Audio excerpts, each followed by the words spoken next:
teman-teman udah kepo nih Bu, kira-kira peralihan IAIN ke UIN itu apa aja dampaknya dan bagaimana gitu? Dampaknya bukan berarti kalau alih status dari IAIN ke UIN itu UKT-nya pasti naik. Itu sebenarnya tidak ada korelasinya ya. KL yang tadinya berbayar menjadi tidak berbayar atau full gratis atau free. Makanya kami itu marah, benar-benar marah kalau mahasiswa itu sudah protes tanpa dasar yang kuat, menuduh bahwa kami itu mendapatkan fee dari biro travel misalnya atau dari iuran yang kalian bayarkan. Wah, itu kita marah banget. Somebody once told me the world is gonna roll me. I ain't the sharpest tool in the shed. Assalamualaikum warahmatullahi wabarakatuh. Waalaikumsalam warahmatullahi wabarakatuh. Halo Sobat Mathematics, selamat datang dan selamat berjumpa kembali di Tipo Matematika Podcast. Selain dampak, terus UKT, terus penambahan prodi, kira-kira untuk yang berubah setelah menjadi UIN, terutama di UIN Salatiga ini apa nggih Bu?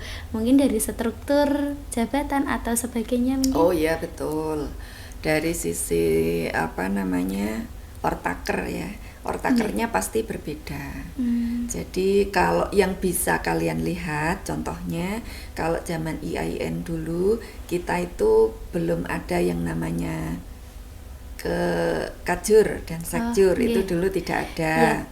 Kemudian dulu ada Sekprodi, sekarang tidak ada. Nah itu salah satu dampak dari adanya perubahan atau alih status dari IAIN ke UIN itu tadi, disesuaikan dengan ortakernya. Kemudian juga disesuaikan dengan kebutuhan yang ada di lembaga tersebut. Nah sekarang kok kenapa ada Kajur dan Sekjur? Itu salah satunya disebabkan karena prodinya sudah banyak. Nah dari prodi yang banyak itu tadi ternyata bisa diklasifikasikan atau dikelompokkan untuk sementara menjadi 2 jurusan. Jurusan guru kelas dan jurusan mapel atau mata pelajaran. Jurusan guru kelas itu berarti adalah jurusan yang nantinya membawai program studi seperti PGMI, BKPI, PIAUD, kemudian PPG. Kalau di jurusan mata pelajaran itu berarti adalah jurusan yang membawai tadris bahasa Inggris, tadris IPA, tadris matematika, PAI, PBA. Nah itu semuanya kan nanti lulusannya kan menjadi guru mapel kan, bukan guru kelas. Nah contohnya seperti itu. Jadi sementara ini kebutuhannya untuk 2 jurusan itu tadi. Tidak menutup kemungkinan nanti ke depan akan muncul jurusan-jurusan baru kalau sudah ada pemekaran lagi untuk fakultas baru, untuk program studi baru di dalam lembaga tersebut. Begitu. Berarti kayak diklasifikasikan ya Tan ya. Kemarin kan juga sempat muncul launching beberapa prodi baru ya Bu. Iya. Sudah buka 1 prodi baru kalau nggak salah nggih. Oh 5 program studi baru. Wah. Salah satunya adalah sains data itu tadi. Kenapa? Mungkin kalian menganggap 1 program studi baru karena yang masuk di FTIK kan hanya 1 program studi. Untuk sementara itu baru 1 program studi. Sebenarnya 5 yang disetujui, tapi yang sudah turun SK-nya baru 3. Kalau tidak salah begitu. Nah, nanti yang 2 program studi lagi itu menyusul. Nah 2 program studi lagi itu kalau tidak salah ada ilmu perpustakaan ya. Yang satu lagi itu teknologi informasi kalau tidak salah. Ketinggalan nggih. Ya 3 program studi itu yang sudah fix dan nanti insya Allah di tahun ajaran baru itu sudah mulai menerima mahasiswa baru. Nah nanti kalian ada adik tingkat baru dari program studi baru. Jadi PBAK-nya nanti juga menjadi lebih meriah dari sebelumnya. Begitu. Wah, keren sekali ternyata peralihan dari IAIN ke UIN ini. Cuman nggak hanya dampak negatif, mungkin ada berapa tapi hanya seuzonnya para mahasiswa dan sobat-sobat sekalian mungkin nggih Bu. Gimana? Seudonnya gimana? Iya karena UKT itu tadi, kemudian fasilitas kayak biasanya niku kalau di kotak saran dan sebagainya itu ada yang request mau AC lah di kelas dan sebagainya seperti itu Bu. Kira-kira kalau jadi UIN itu dampak untuk fasilitas kampus ada mboten nggih Bu? Pasti ada. Pasti ada. Iya, insya Allah pasti ada. Dan harapannya kan pasti ke fasilitas yang lebih baik. Ya. Akan tetapi dengan adanya alih status itu kan juga memerlukan sarpras yang memadai.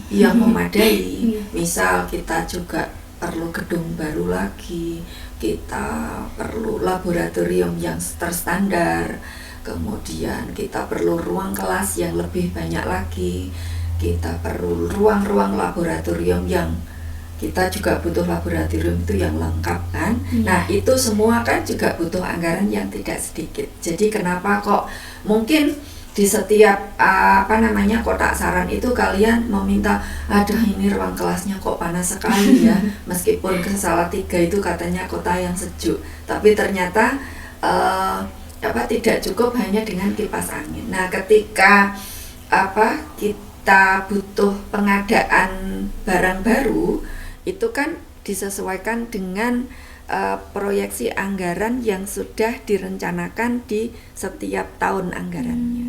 Nah itu kenapa kok ketika kalian minta itu tidak seketika itu juga bisa dipenuhi. Jangankan kalian, kami di Bapak Ibu dosen ketika mengajukan permohonan untuk laboratorium misalnya, baik bahan yang habis pakai maupun yang tidak habis pakai, itu tidak seketika itu langsung dipenuhi. Makanya di akhir tahun itu atau di akhir semester, di akhir tahun biasanya ya, di akhir tahun itu untuk barang-barang yang habis pakai, contohnya di IPA itu kan biasanya ada alat dan bahan lab yang habis pakai yang setiap semesternya itu harus selalu tersedia untuk keperluan praktikum. Untuk mahasiswa Tadris Matematika di tahun pertama mungkin juga mengikuti ada praktikum ya. Nah itu alat dan bahannya sudah di list.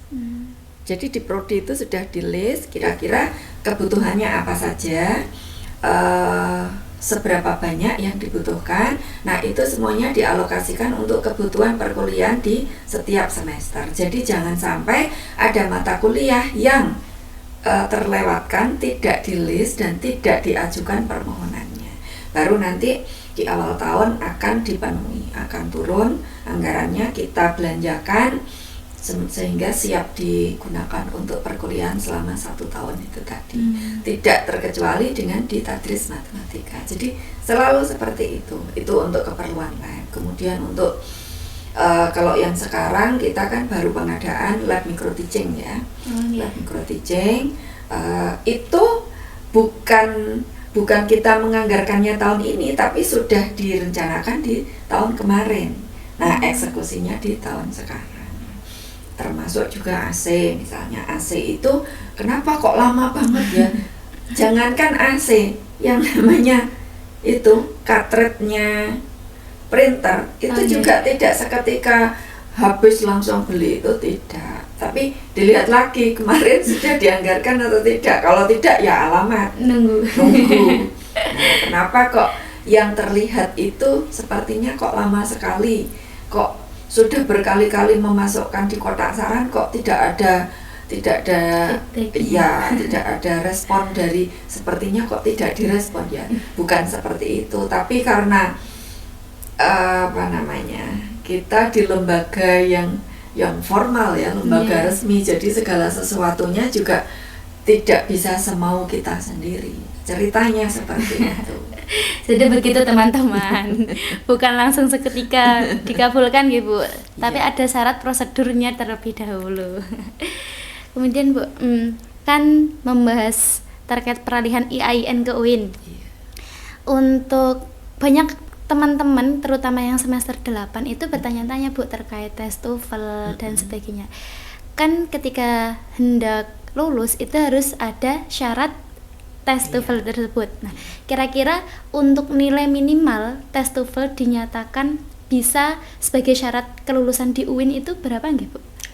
Kalau ditanyakan idealnya itu jelas yang diberlakukan di UIN Salatiga, terutama di FTIK itu belum ideal, begitu. Jadi seingat Ibu, kalau untuk level S1 itu idealnya kan 20-25%, sementara kita masih 35%. Masih jauh, itu toleransinya masih besar sekali untuk mahasiswa FTIK di UIN Salatiga itu tadi. Nah, ya anggap saja kita sambil berbenah, sambil belajar, insya Allah tetap ke arah ideal ya. Harapannya seperti itu. Wong 35% saja masih kesulitan mahasiswanya, tapi tidak menutup kemungkinan nanti di angkatannya kalian itu sudah diberlakukan 25%, bukan 20%. Jadi makanya itu kenapa kok tugas-tugas kuliah, tugas-tugas makul itu Ibu selalu menyarankan untuk menggunakan kalimat sendiri dan diparafrase. Jangan membiasakan selalu copy paste dari sumber-sumber yang bahkan tidak jelas, gitu. Karena nanti imbasnya ke cek plagiasi. Bahkan ada beberapa dosen yang selalu melakukan cek plagiasi di setiap tugas mata kuliah yang diampu, sehingga nanti ketahuan. Bahkan ketika kami melakukan cek plagiasi itu tidak jarang persentasenya itu masih ada yang 98%. Lah itu kan keterlaluan. Kopas saja 98% itu tidak mengerjakan sendiri. Itu semuanya pekerjaan orang lain yang diakukan sebagai pekerjaan sendiri, gitu. Sehingga prosedur penilaiannya menjadi ada persentase dari kemiripan. Semakin tinggi persentasenya, otomatis skor yang didapatkan oleh mahasiswa itu juga semakin minim, gitu. Selain ada proporsi untuk jenis penilaian yang lain. Misalkan tidak semuanya penilaian itu dari cek plagiasi itu saja kan, misal jadi dari originalitas, kemudian dari kontennya seperti apa. Tapi kalau dari cek plagiasinya saja sudah 90% lah, isinya kan kita sudah bisa menyimpulkan seperti apa, begitu. Nah, kemudian selain dari munculnya plagiarism checker itu tadi juga dari yang dulu tidak ada menjadi ada. Itu salah satunya juga kaitan dari pertanyaan yang pertama tadi. Kita kan yang namanya sebuah lembaga itu terus bertumbuh, terus berkembang ke arah yang lebih baik, ke arah yang ideal. Nah, kenapa kok ada plagiarism checker? Itu salah satunya karena itu tadi. Kita itu ingin menjadi lebih baik, kayak gitu. Di perguruan tinggi lain, di perguruan tinggi umum maupun di perguruan tingginya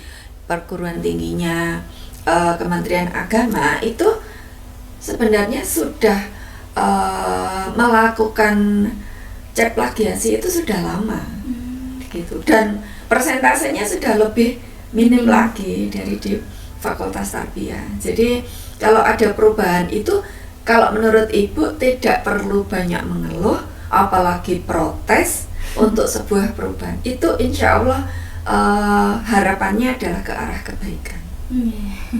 Tapi yang namanya pro dan kontra itu kan pasti mengiringi ya dari adanya sebuah perubahan. Jadi ya sah-sah saja. Tinggal bagaimana kita menyikapi saja. Dengan adanya itu kan juga sumber daya manusianya lebih berkualitas nih Bu. Betul. Jadi kalau keinginannya itu kalau kalian terbiasa menyampaikan ide atau gagasan itu murni dari diri kalian sendiri, nah nanti kan semakin bisa dipertanggungjawabkan. Benar. Karya yang kalian hasilkan itu tadi. Sehingga seperti yang kamu katakan tadi, kita bisa mencetak generasi yang memiliki sikap dan pendirian yang kuat. Tidak, apalagi kalau zaman sekarang kan zamannya sudah zaman globalisasi seperti ini, kita kalau tidak pintar menyaring dan memfilter informasi-informasi yang beredar di luar sana lah, itu bahaya. Nah, seperti yang istilah yang viral saat ini, gak bahaya tak? Seperti itu. Kalau kalian selalu menelan mentah-mentah informasi yang berseliweran di luar sana, nanti akan banyak sekali kejadian menjadi korban penipuan. Korban penipuan lewat email, lewat WhatsApp, dan lewat media sosial yang lain. Nah, itu kan bahaya sekali. Dan yang jelas akan merugikan kita, merugikan diri kalian sendiri. Tapi kalau, ini apa?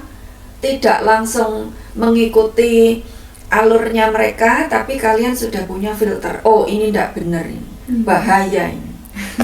Sehingga kalian cross check dulu ke teman-teman atau ke ahlinya, sehingga ini ternyata tidak benar, sehingga saya tidak perlu untuk mengiyakan atau mengikuti alurnya mereka. Aman.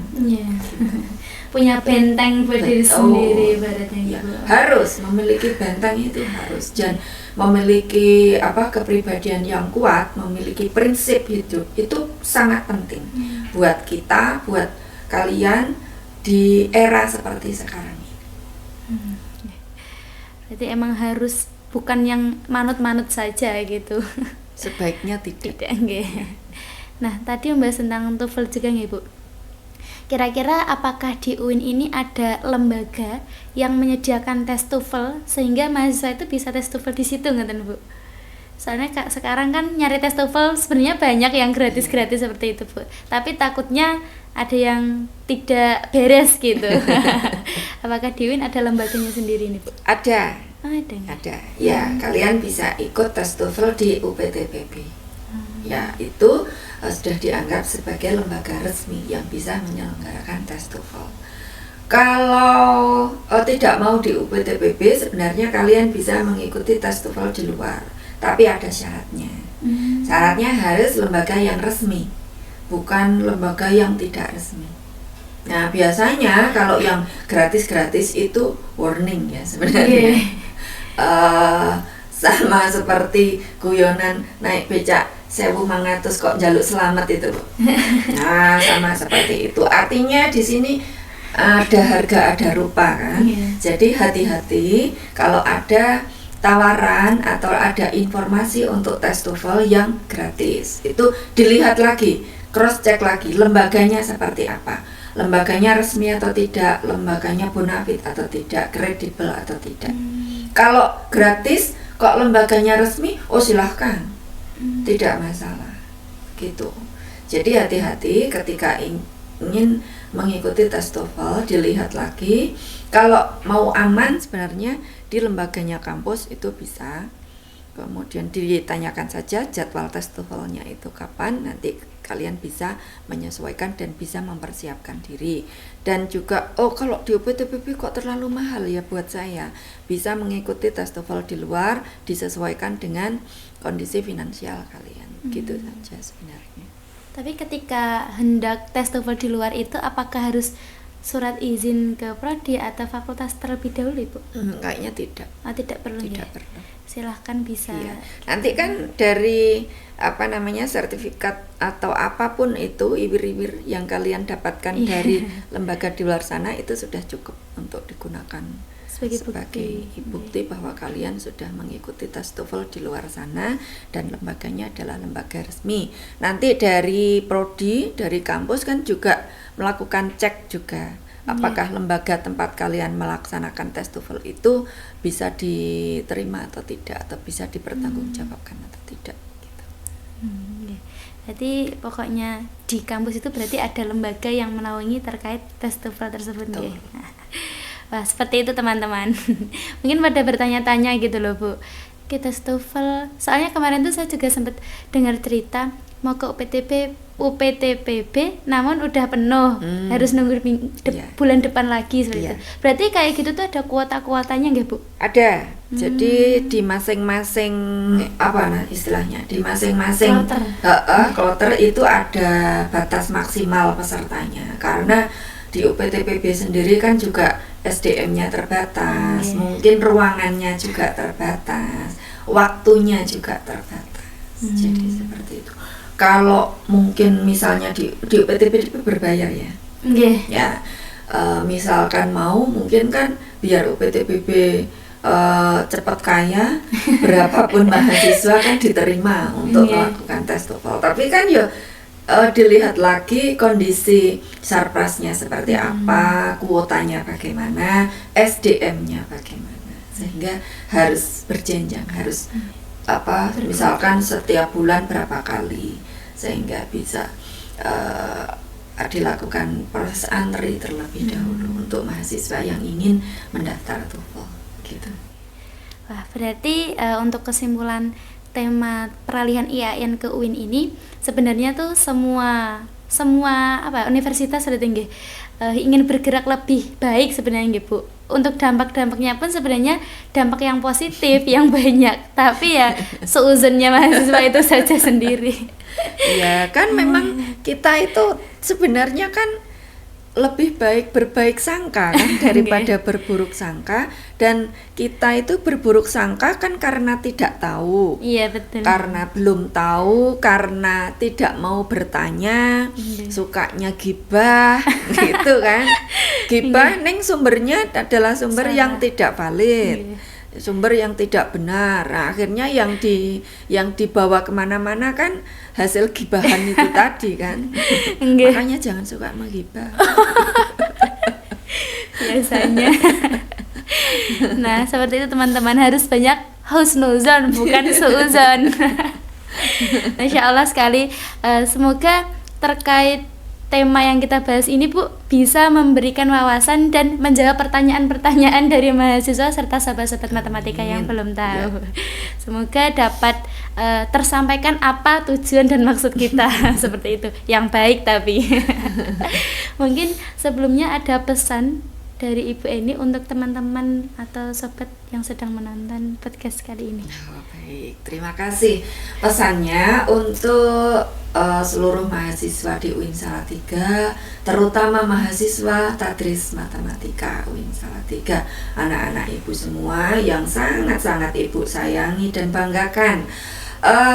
Kalian seperti hasil obrolan kita hari ini, bahwa kalian harus tetap berbaik sangka terhadap apapun perubahan yang ada, karena semua itu dilakukan demi kebaikan kita semua, terutama untuk kebaikan mahasiswa semuanya. Dan tak lupa apabila kalian mendapatkan informasi baru, mendapatkan perubahan, itu jangan segan-segan untuk bertanya, sehingga kalian mendapatkan informasi yang baik, informasi dari sumber yang dapat dipercaya dan kebenarannya bisa dijamin. Seperti itu mungkin. Terima kasih. Terima kasih Bu atas pesannya. Jadi teman-teman, semoga dengan pesan tersebut dapat tersampaikan kepada teman-teman dan teman-teman bisa termotivasi menjadi lebih baik lagi.